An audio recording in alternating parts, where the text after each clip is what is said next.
As a teenager, I loved being with my dad at Sunshine Dairy. I helped out in the plant, on the trucks, and unloading cartons from a trailer. The business was so small, almost a mom and pop operation as compared to other dairies of today. There was only pasteurized and homogenized back then, no such thing as 2% or low fat, just basic good milk. It was packaged in glass quart bottles and wax cartons, as it is still today. However, consumers nowadays want more variety.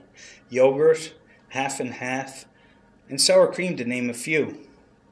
There are also what are called edible oil products, such as NutriWhip.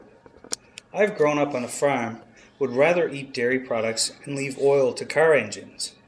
My family's involvement with the company came about as my dad and my uncle were shareholders.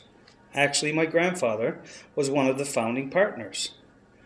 They bought the land on Hamilton Avenue and set up business in 1946. Before that, my grandfather sold his milk to the NF Butter Company, and the rest he sold door to door. My earliest memories of Sunshine Dairy is as a small boy. I would go to town with my father and deliver the milk we produced on our farm.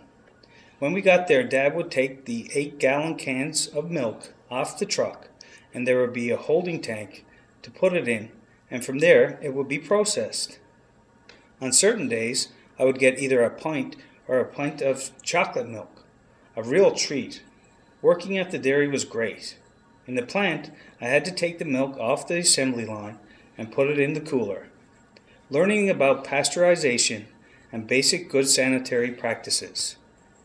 My dad told me several stories about people he brought milk to on his rounds with his dad. One time a customer had a big dog, and Dad was just as afraid of dogs as I am now. He knew the dog would be there and hoped it would be tied on to a post or something. But it wasn't. The dog chased him, and Dad dropped a quart of milk, breaking the bottle.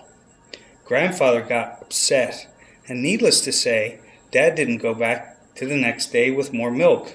His sister had to. The little dairy on Hamilton Avenue is gone now, just a memory of mine. The farmers who sold their milk, the staff that worked there, and the residents who live or lived there.